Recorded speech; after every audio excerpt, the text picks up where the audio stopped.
this video, we will cover about the importance and principles of directing function. Importance of directing functions. While studying the characteristic of directing, you must have realized that every activity performed in the organization is initiated through directing. Directing integrates people from all levels of management towards achievements of common objectives. Through directing, managers instruct their subordinates about what they should do, when they should do, and how they should do, and ensure that all instructions are followed and implemented in proper perspective. The importance of direction has been explored as follows. It initiates actions. Direction initiates actions based in the preconditions set under planning, organizing, and staffing. For example, managers in an organization stimulate action by supervising, motivating, and leading their subordinates in the right way. Integrates employees' efforts. The work and activities of employees across all levels are interrelated. The direction attempts to integrate all individual efforts. Individual efforts are integrated through coordination between plans, resources, and human efforts through guidance, supervision, and counseling. For example, a manufacturing unit consists of raw material, handling, storage, production unit, a packaging unit, and a distribution unit, which operates in accordance to the customer demand for the product.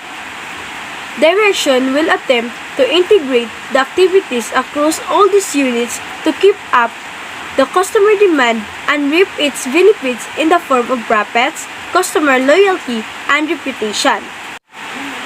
Means of motivation. Organizational goals can be achieved by motivated employees who work willingly and perform to the best of their abilities. Directing helps in motivating employees to contribute their maximum efforts towards achieving organizational goals. For example, an employee has a deadline to complete and submit a report at a particular time but loses confidence in between due to stress and time pressure. The manager sits with the employee and helps identify key inputs to be incorporated in the report. This changes. Direction enables an organization to adapt to changing conditions through better leadership and communication. For example, during pandemic in 2019, many firms in the Philippines feared in a possible loss of jobs due to an economic slowdown and uncertainty.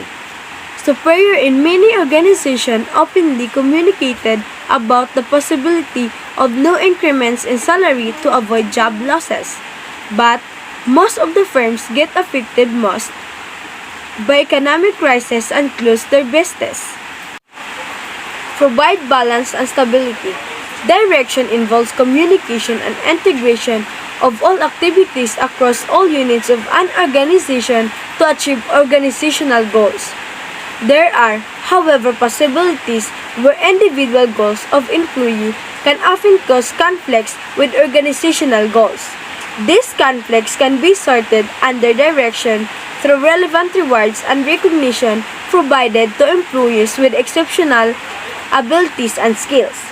For example, senior managers of a company would recommend one subordinate in a business unit to obtain a Star Performer Award every quarter for exceptional work.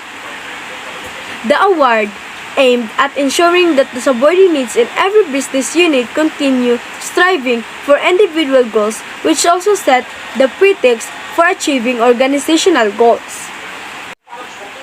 Let's go to principles of directing.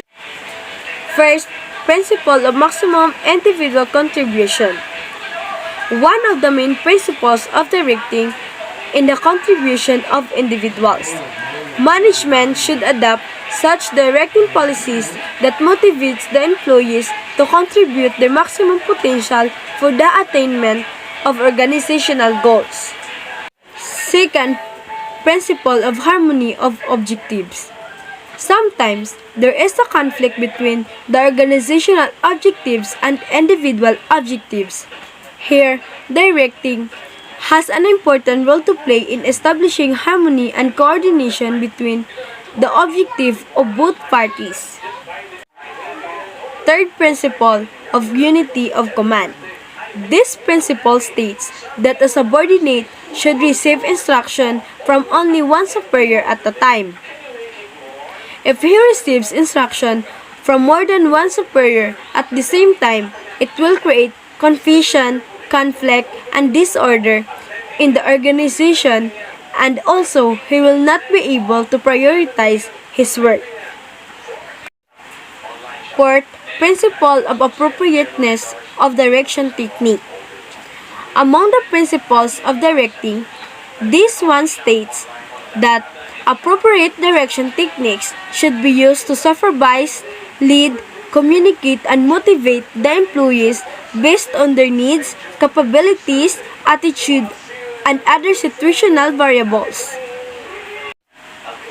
Fifth, principle of managerial communication. According to this principle, it should be seen that the instructions are clearly conveyed to the employees, and it should be ensured that they have understood the same meaning as was intended to be communicated. 6. Principle of use of informal organization.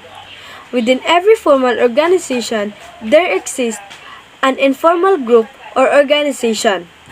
The manager should identify those groups and use them to communicate information.